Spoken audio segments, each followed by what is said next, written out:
26 November 2023.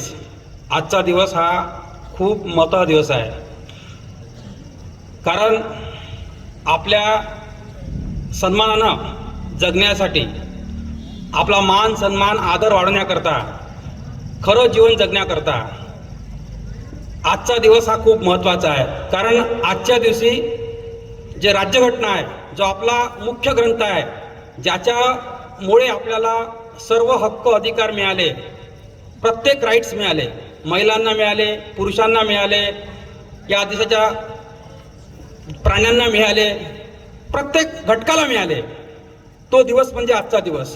म्हणून मी या शुभ दिवशी तुम्हा सर्वांचे इथे स्वागत करतो.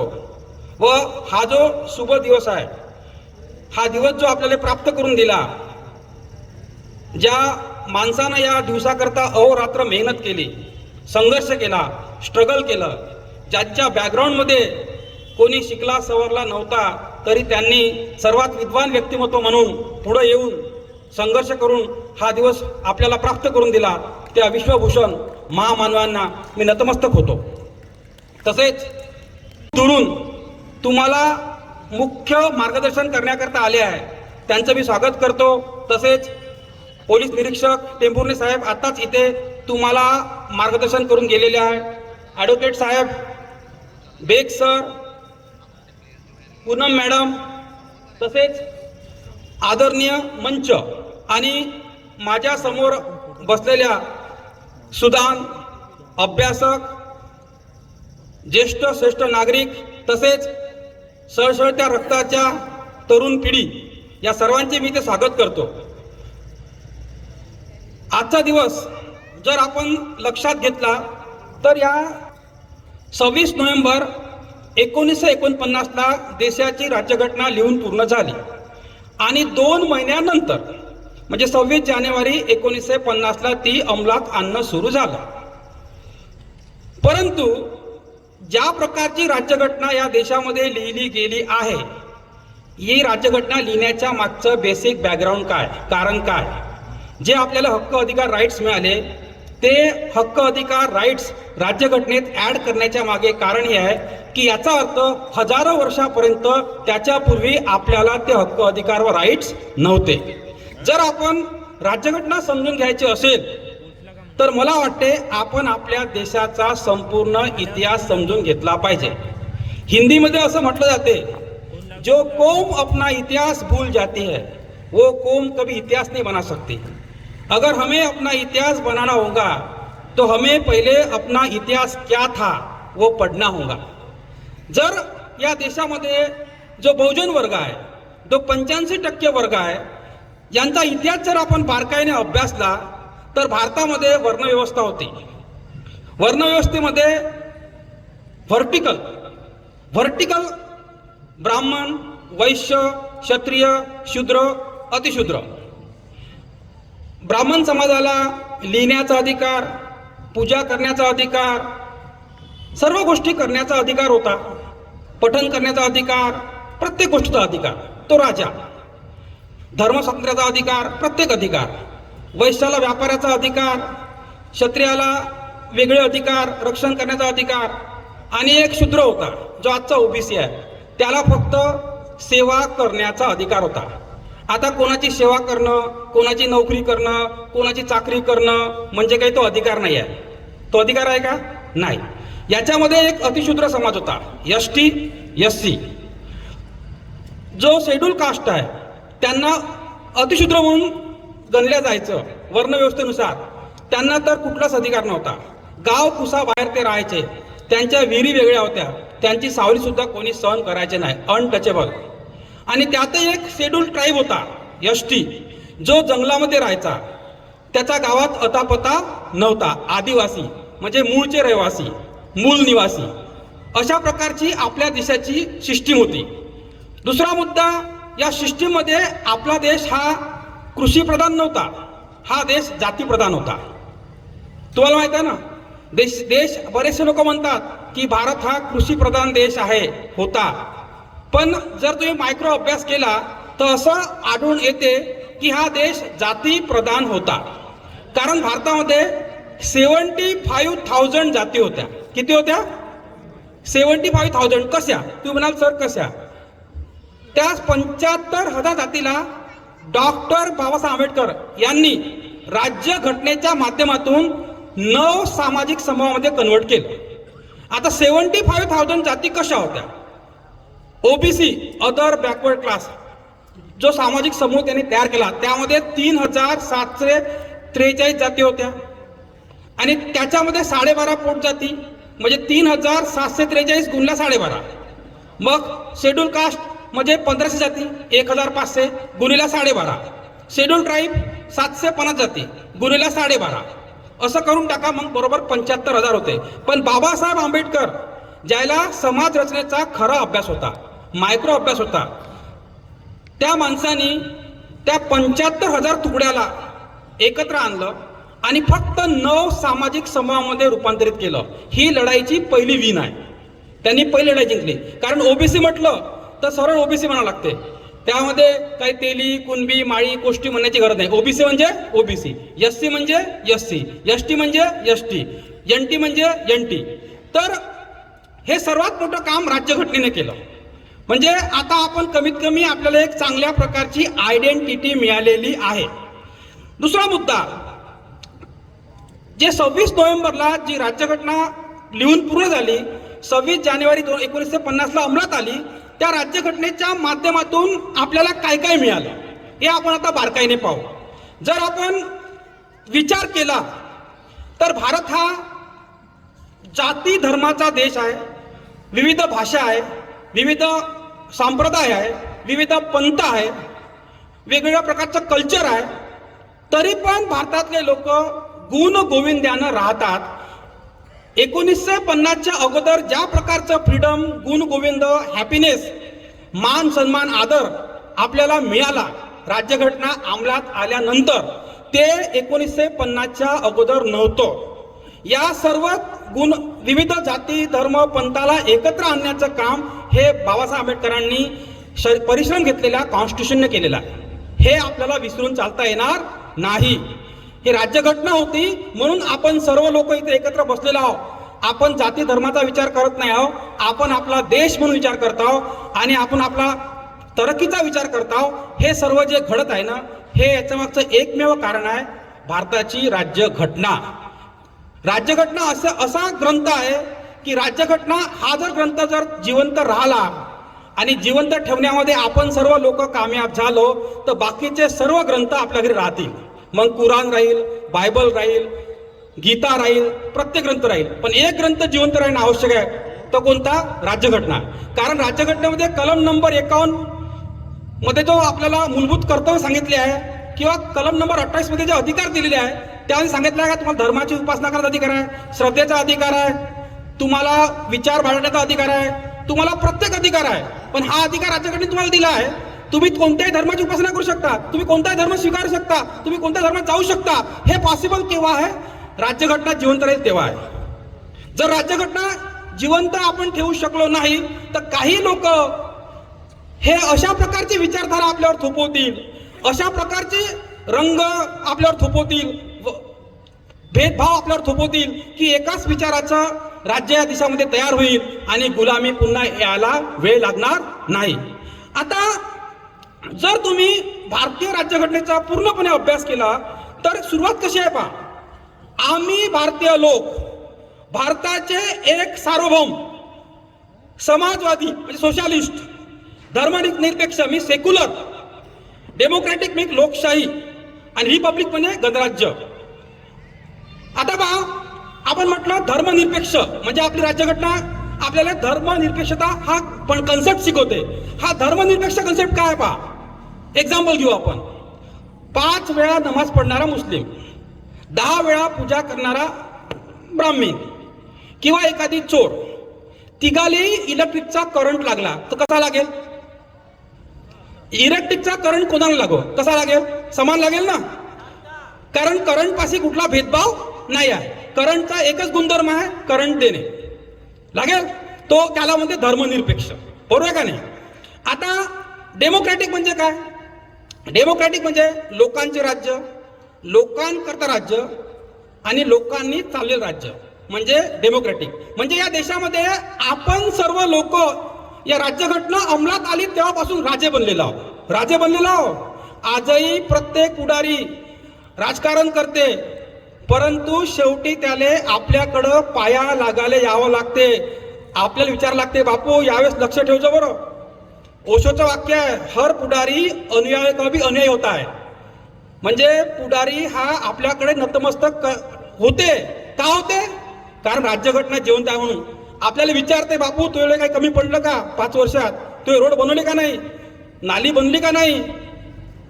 तुले काही अधिकार, तुला तुझे कामं ते पूर्ण झाले का नाही? तो विचारते आणि आपण मग त्याच्यावर ठरवतो, बापू पुढच्या वेळेस पाहिजे तू, तुला सांगतो समजावून. तू नाही केलं ना आमचे कामं, मग मागायला जो मताधिकार, व्होटिंग मागायला येतो असं आपण म्हणतो ना त्याला. म्हणजे काहून का आपण राजा आहो, तो आपला नौकर आहे. जो बी इलेक्शन मध्ये उभा आहे ना, आमदारासाठी, खासदारासाठी, मंत्र्यासाठी, कुठल्याही पदासाठी उभा असेल तर तो आपला नौकर आहे. आणि तो आपला नौकर का आहे? कारण लोकशाहीच्या राज्यात आपण जगत आहोत आणि हे लोकशाही हे कॉन्स्टिट्यूशनचा ग्रंथाचा रिझल्ट आहे. बरोबर आहे का नाही? कलम नंबर 121 नुसार आपल्याला मताचा अधिकार मिळालेला आहे. फक्त एक गोष्ट वेगळी आहे का एवढा मोठा अधिकार मिळाल्यानंतरही आपण 5 वर्षांना एखादी पुढारी आपल्याकडे येते, मग आपल्याला 1000 रुपये, 2000 रुपये, 5000 रुपये देते, कोणाला मटण खाऊ घालते, कोणाला दारू पाजते आणि एवढा मोठा अधिकार आपण विकून टाकतो आणि 5 वर्षासाठी आपण रडत बसतो. तो मुद्दा वेगळा आहे, पण राज्यघटनेने तो एवढा मोठा अधिकार आपल्याला दिला. दुसरा मुद्दा, या कॉन्स्टिट्यूशनने आपल्याला न्याय दिला आहे. न्याय, जस्टिस. न्याय कोणत्या कोणत्या प्रकारचा दिला आहे? सामाजिक न्याय दिला आहे, आर्थिक न्याय दिलेला आहे, राजकीय न्याय दिलेला आहे. आपण राजकारणामध्ये कोणत्याही पदासाठी निवडणूक लढू शकतो देशात कुठेही. हा न्याय आपल्याला मिळाला. त्याच्यामध्ये कोणता उच्च नाही, नीच नाही, कोणी गरीब नाही, कोणी श्रीमंत नाही, कोणी नाही, समान न्याय भेटलेला आहे. Liberty of thoughts, expression, belief आणि वर्शिप. आपल्याला स्वातंत्र्य मिळालं आहे. बोलण्याचं, व्यक्त करण्याचं मिळालं आहे, श्रद्धा ठेवण्याचं मिळालेलं आहे, उपासना करण्याचं मिळालेलं आहे. आणि हे सर्व गोष्टी आपल्या प्रिएम्बलमध्ये लिहिलेल्या आहे. म्हणजे संपूर्ण राज्यघटना, ज्या एवढी मोठी राज्यघटना छोट्याशा प्रिएम्बलमध्ये सुद्धा पूर्णपणे मांडली गेलेली आहे. हे राज्यघटनेचं वैशिष्ट्य आहे. बरं, आपल्या राज्यघटनेमध्ये इक्वॅलिटी हा कन्सेप्ट आहे. न्यायासमोर सर्व समान, कोणी छोटा नाही, कोणी मोठा नाही. धीरूभाई अंबानीनं जर कोणता गुन्हा केला असेल किंवा त्यांच्या हातानं कोणता खून झाला असेल तर त्यांना 30 सजा मिळेल. एखाद्या गरीब माणसानं जर एखादी गुन्हा केला असेल त्यालाही 30 सजा मिळेल. कारण न्यायासमोर सर्व समान आहे. तो श्रीमंत आहे, तो पैसेवाला आहे, तो उच्चवर्णीय आहे म्हणून त्याला गुन्हे माफ, आणि तो गरीब आहे, तो असाच साधा माणूस आहे म्हणून त्याला सर्व गुन्हे लादून द्या, असं काही राज्यघटनेसमोर आता आहे नाही. न्यायासमोर सर्व समान आहे. पण मात्र 1950च्या पहिले असं नव्हतं. काही लोकांनी कितीही गुन्हे केले, काहीही केलं तरी त्यांना कोणत्याच प्रकारचा प्रॉब्लेम व्हायचा नाही. ते राजावानीच जगाचे. आणि आपण गुन्हे करो की नाही करो, आपल्याला कोणतीही गुलामी, कोणताही षडयंत्र, कोणताही प्रॉब्लेम लादण्याचे लोक ते प्रयत्न करायचे. पण हे जे भेटलंय ना आपल्याला आज, हे राज्यघटनेने भेटलाय का सर्वाले समान राईट्स, सर्वाले समान जस्टिस, न्याय, हे राज्यघटना आपल्याला मिळवून देते. म्हणून आपली हिंमत आहे. तुले कोर्टात पाहून घेईन. आपण काय म्हणतो? तुले कोर्टात पाहून घेईन. जज आहे, न्यायाधीश आहे, न्याय बरोबर भेटते. मी गुन्हा केला नाही आहे, मला बरोबर न्याय भेटणार आहे. खऱ्याचं खरं होणार आहे आणि खोट्याचं खोटं होणार आहे, असं आपण ठमसावून म्हणतो. याचं कारण आहे राज्यघटना. लक्षात घ्या. आता या राज्यघटनेनं आपल्याला काय काय दिलं? आपल्याला या राज्यघटनेनं मूलभूत अधिकार दिले. आता मूलभूत अधिकारामध्ये काय काय होतं? एक आई आहे. एक आई बाळाला जन्म देते. आईनं बाळाला जन्म दिल्याबरोबर जर त्या आईनं बाळाला मारण्याचा प्रयत्न केला तर ती आई गुन्हेगार ठरते. ती आपल्या बाळाला मारू शकत नाही. याचं कारण का, तो बाळ जन्माला आल्याबरोबर त्याला या देशाचे मूलभूत अधिकार प्राप्त होते, फंडामेंटल राईट्स प्राप्त होते. हे कमाल कोणाची आहे? राज्यघटनेची आहे. बरोबर आहे का नाही? ही कमाल राज्यघटनेची आहे. या राज्यघटनेमध्ये आर्टिकल जे टाकले आहे ते आर्टिकल कसे टाकले गेले आहे पहा तुम्ही. आर्टिकल नंबर 13 पहा. आर्टिकल नंबर 13 ने मनुस्मृती जो ग्रंथ होता, मनुवादी ग्रंथ, ज्याच्यामुळे आपल्यावर खूप अन्याय अत्याचार लादले गेले होते, त्या ग्रंथात एक वाक्य होतं, ढोल गवार नारी सब ताडन के अधिकारी. म्हणजे त्याला तुम्ही असं बदला, त्याची इज्जत नव्हती. पण या आर्टिकल नंबर 13 ने एकाच आर्टिकलनं ते पूर्ण मनुस्मृती ग्रंथ झिरो करून टाकला, झिरो. हे त्या आर्टिकलची कमाल आहे. दुसरा मुद्दा, तुम्ही जर आर्टिकल नंबर 14 जर अभ्यासलं तर तुम्हाला माहित आहे कायद्यासमोर सर्व समान आहे. कोणी उच्च नाही, कोणी नीच नाही, कोणी छोटा नाही, कोणी मोठा नाही, सर्वाले समान राईट्स मिळाला आहे. जर तुम्ही आर्टिकल नंबर 15 पाहिलं, त्यामध्ये धर्म, जात, वंश, जन्मस्थान याच्या नावावर या देशामध्ये कोणताच भेदभाव करता येत नाही. आता हे आर्टिकल बाबासाहेबांना लिहिण्याची का गरज पडली असेल? कारण काय असेल? याचा अर्थ राज्यघटना लिहिण्याच्या पहिले देशामध्ये धर्माच्या नावाखाली, जातीच्या नावाखाली, लिंगाच्या नावाखाली, वंशाच्या नावाखाली भेदभाव होत असेल. भेदभाव होता म्हणून तो भेदभाव नष्ट करण्याकरता आर्टिकल 15 लिहावं लागलं असेल. हे मायक्रो स्टडी बाबासाहेब आंबेडकरांची आहे का हा भेदभाव नष्ट झाला पाहिजे. 1950च्या पूर्वी आपण मनुष्य नव्हतो. तुम्ही आपले पूर्वज पहा, आपले पंजोबा पहा, आपण जनावरासारखं होतो. आपलं जीवनमान खतम होतो. आज आपल्यापाशी गाडी आहे, स्लॅबचं घर आहे, व्हाईट कपडे घालतो, मी तुमच्या समोर एक नंबर भाषण देत आहो, तुम्ही माझं बोलणं ऐकत आहे, तुम्हाला विरोध करायला संधी आहे. हे सर्व कमाल आहे ना, हे 1950 नंतर झालेली आहे. आणि हे कमाल झाली आहे राज्यघटनेमुळे झालेली आहे. हे विसरता कामा नये, लक्षात घ्या. दुसरा मुद्दा, जर तुम्ही आर्टिकल नंबर 16 जर पाहिलं तर सार्वजनिक सेवा योजनांच्या बाबतीत सर्वांना समान संधी. म्हणजे तुम्ही या देशामध्ये कोठेही जा, तुम्हाला नोकरी मिळते. तुमच्यात गट्स असन, क्वालिटी असन, तुमच्यापाशी एज्युकेशन असेल तर तुम्ही उच्च जातीचे आहे, नीच जातीचे आहे, असे आहे तसे आहे असा भेदभाव केला जाणार नाही.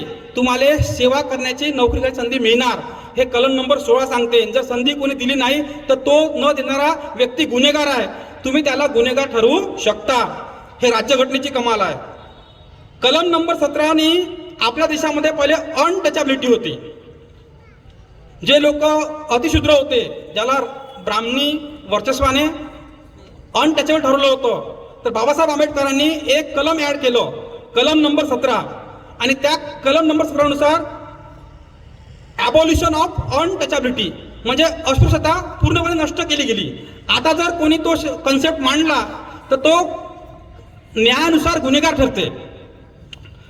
इतकंच नाही तर आपल्याला काय काय मिळालं पहा. मी जे इतकं बोलत आहो याच्या मागचं कारण आहे का हे आपले हक्क अधिकार आहे. आपल्यापाशी आपल्या घरी दुसरा कोणता ग्रंथ असला नसला तरी चालते, पण मात्र माझं असं मत आहे पूर्ण समुद्रपूर वासियांना की तुमच्या घरी एक ग्रंथ तुम्ही जरूर ठेवा आणि तो ठेवा राज्यघटना. कारण तुम्ही जे चालता, बोलता, नोकरी करता, तुम्ही प्रवास करता, तुम्ही भाषण देता, तुम्ही जेवण करता, हे सर्व जे अधिकार जे तुम्हाला मिळाले आहे ना हे राज्यघटनेने मिळालेले आहे. तुम्ही जे सुखा समृद्धीने जगत आहे ना हे राज्यघटनेमुळे जगत आहे. आणि ज्या ग्रंथामुळे तुम्ही एवढा आनंदाने जीवन जगत आहे तोच जर ग्रंथ तुमच्या घरी नसेल तर काही मतलब नाही आहे. आणि त्या ग्रंथाबद्दल जर तुम्हाला कोणी माहिती देत असेल, इन्फॉर्मेशन देत असेल तर ती माहिती तरी कमीत कमी आपण केअरफुली ऐकली पाहिजे. हा सुद्धा एक महत्वाचा आणि गहन मुद्दा आहे. आता बाबासाहेबांनी आपल्याला राज्यघटनेच्या माध्यमातून काय काय दिलं? Rights of freedom. Rights of freedom म्हणजे जे मी बोलत आहो हे फ्रीडम कॉन्स्टिट्यूशनने मला दिलेलं आहे. 100 वर्षापूर्वी जर तुम्ही पाहिलं असेल तर मला माझ्या पूर्वजांना बोलण्याचा अधिकार नव्हता, माझ्या पूर्वजांना व्यक्त करण्याचा अधिकार नव्हता. मी माझ्या भावना जनतेसमोर व्यक्त करू शकत नव्हतो.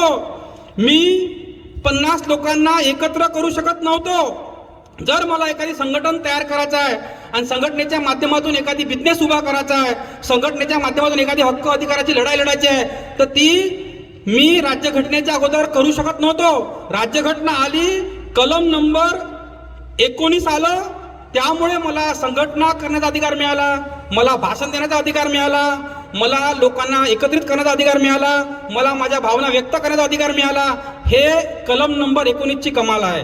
याचा अर्थ हे कलम का ऍड केली, कारण याच्यापूर्वी ती नव्हती म्हणून ती आता ऍड केली, म्हणून आपल्याला हा अधिकार मिळाला आहे.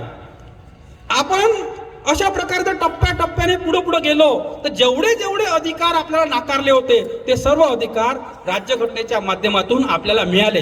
बाबासाहेबांचा एक विचार होता का या देशामध्ये जी अशी व्यवस्था आहे तिला एका व्यवस्थेला असं खाली आणणे आणि एकाला वर नेणे, म्हणजे समानता, देशामध्ये समानता प्रस्थापित करणे, आणि हा त्यांचा मूळ कन्सेप्ट होता.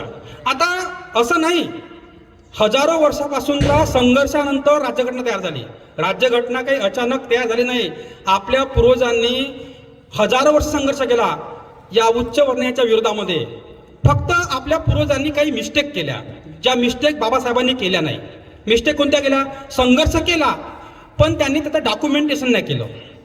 संघर्ष केला पण डॉक्युमेंटेशन न केल्यामुळे नवीन पिढीला प्रेरणा नाही मिळाली. पण बाबासाहेबांनी दोन कामं केले. एक काम काय केलं, एक रस्त्यावरचं लढाई लढली, आणि सेकंड जे लढाई ते लढले त्याचं डॉक्युमेंटेशन केलं, त्याचं लिखाण केलं. लिखाण करणं का आवश्यक आहे? कारण आपण जर आपल्या लढाईचं लिखाण करून ठेवलं तर पुढच्या पिढीला त्याच्यापासून अभ्यास भेटते व पुढची पिढी 4 पावलं पुढे जाते. जसं इंग्लिशमध्ये एक वाक्य आहे, wise man always learn from others experience. शहाणा माणूस नेहमी दुसऱ्याच्या अनुभवातून शिकतो. जर आपला अनुभव जर आपण डॉक्युमेंटेशनच्या माध्यमातून लिहून ठेवला तर पुढच्या पिढीला तेवढा अभ्यास होते आणि तेवढा परिश्रम त्यांचे वाचते व ते 4 पावलं पुढे जाते. आणि हे सटीक काम बाबासाहेबांनी केलं, म्हणून बाबासाहेब आंबेडकर सर्वात जास्त कामयाब राहिले. ते तर कामयाब राहिले, पण त्यांनी जे कामयाबी आपल्यासाठी प्राप्त करून ठेवली आहे ते कामयाबी आपण टिकू कसे शकतो हा सर्वात महत्त्वाचा मुद्दा आहे. त्याच्यावर आपण बोलणार आहोत. 2-3 पॉईंट्स आपण घेणार आहोत. बाबासाहेबांनी अशा प्रकारे राईट अगेन्स्ट एक्सप्लॉयटेशन म्हणजे पिळवणुकीच्या विरोधातला अधिकार दिले. Rights of freedom of religion, धर्माचा अधिकार दिला. तुम्ही कोणत्याही धर्माची उपासना करू शकता, तुम्ही कोणताही धर्म स्वीकारू शकता, तुम्ही कोणताही धर्म सोडू शकता, तुम्ही कोणतीही श्रद्धा बाळगू शकता, हे सर्व त्यांनी आपल्याला दिलं. तुम्ही कोणतंही कल्चर फॉलो करू शकता, तुम्ही कोणत्याही प्रकारचं एज्युकेशन घेऊ शकता.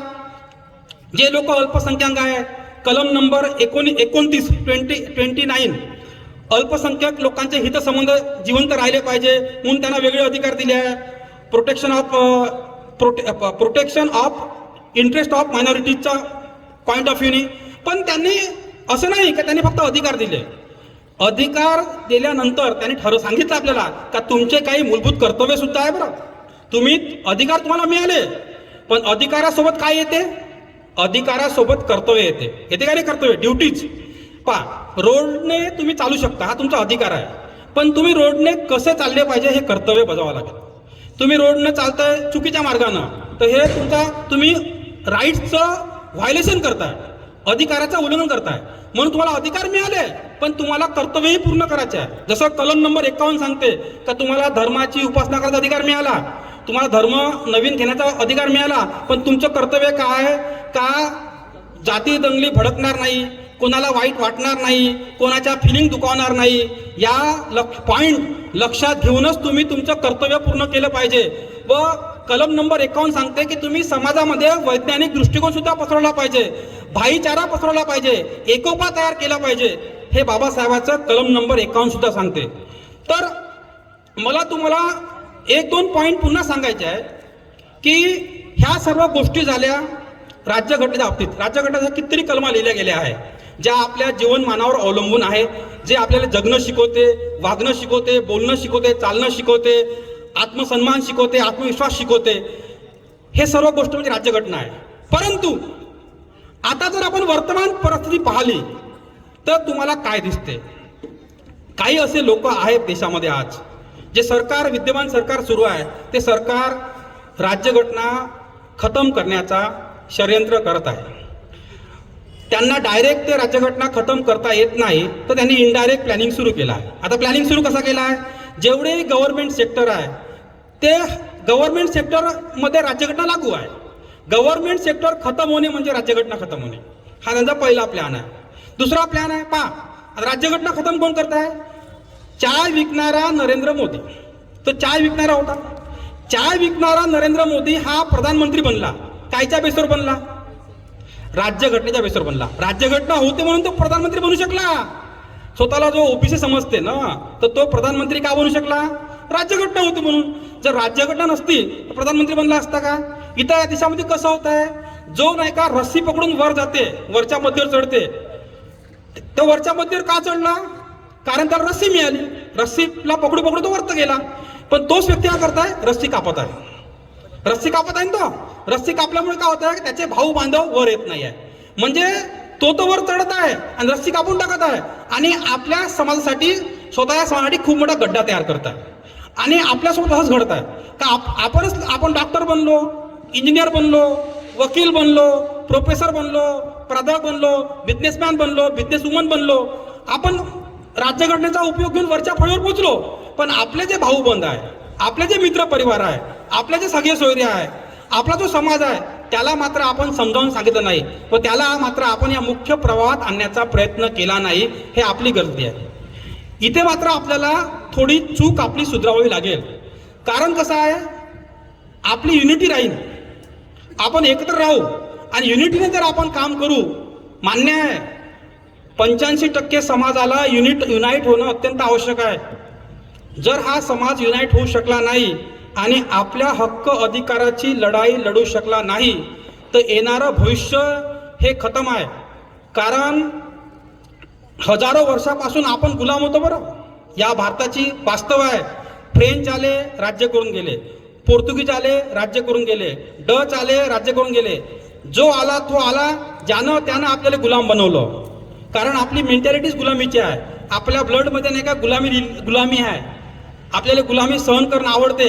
म्हणून बाबासाहेब आंबेडकरचं वाक्य होतं, गुलामों को गुलामी का एहसास कराओ, फिर वो बंड करके उठेंगे. त्यांचं वाक्यावर, त्या वाक्यामध्ये खूप मोठा अर्थ लपलेला आहे. बाबासाहेबांचं एक वाक्य होतं, जाओ तुम्हारे घर के दीवालों पे लिख लो, तुम्हें इस देश की शासन करती जमात बनना है. जेव्हा त्यांनी हे वाक्य म्हटलं होतं ना, तेव्हा नाही का आपल्या घरी कुडाचे झोपडे होते.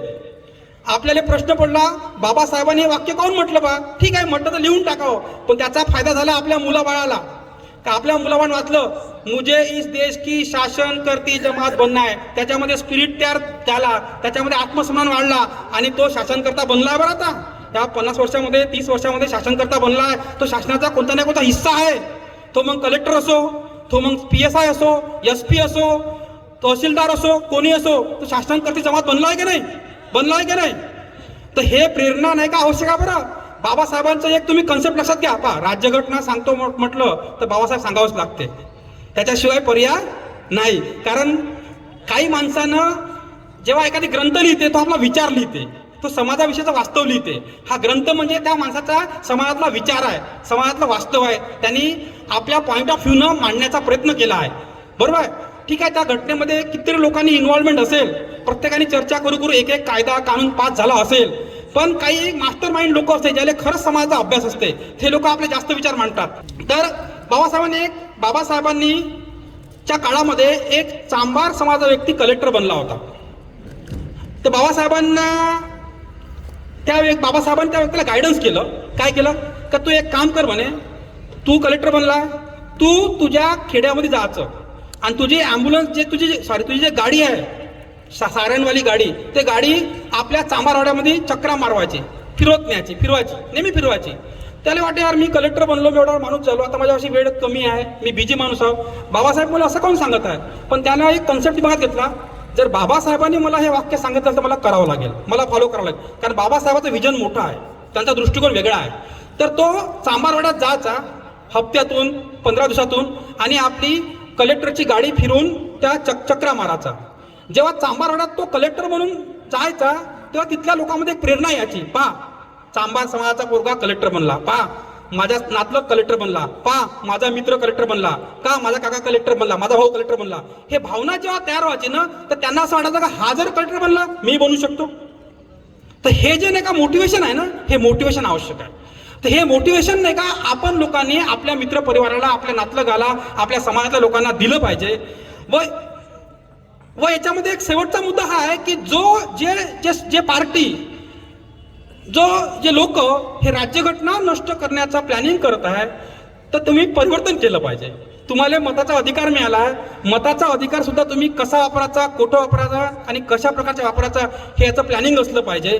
आणि आपल्याला तर आपण बिजी आहोत, आपल्याला पोटाचं अन्न पाहिजेच, पण पोटाच्या अन्नासोबत आहे ना मेंदूचं अन्न घेतलं पाहिजे. कारण मेंदू गर्दन के ऊपर का भाग बहुत महत्वपूर्ण है, गर्दन का नीचे का भाग उतना महत्वपूर्ण नहीं है. 15 मिनट सवेरे खाने को लगते, 15 मिनट शाम को खाने को लगते, 30 मिनट में अपना पेट फूल जाता है. लेकिन ये झाली पोटाची भूक, पण मेंदूची भूक आहे ना खूप आवश्यक आहे. जो मेंदूची भूक पूर्ण करतो ना तो जीवनात महान बनतो. आणि बाबासाहेबांनी मेंदूची भूक 12-12 तास पूर्ण केली. रोज त्यांनी 12-12 घंटे अभ्यास केला, म्हणजे मेंदूची भूक आहे. त्यांनी मेंदूची भूकला जास्त महत्व दिलं, म्हणून ते ग्रेट बनले. आणि आपल्या लोकांनी सुद्धा नाही का पोटाच्या भुकेपेक्षा मेंदूच्या भुकेला जास्त महत्व दिलं पाहिजे. व राज्यघटना कशी वाचवता येईल आणि राज्यघटना कशी जिवंत ठेवून आपला उद्धार करता येईल याच्यावर जास्त मेहनत घेतली पाहिजे, प्लॅनिंग बनवला पाहिजे, सर्वांनी एकत्र आलं पाहिजे, युनाईट झालं पाहिजे. इतकं बोलून मी माझे 2 शब्द समाप्त करतो. आयोजकांनी मला संधी दिली याबद्दल धन्यवाद.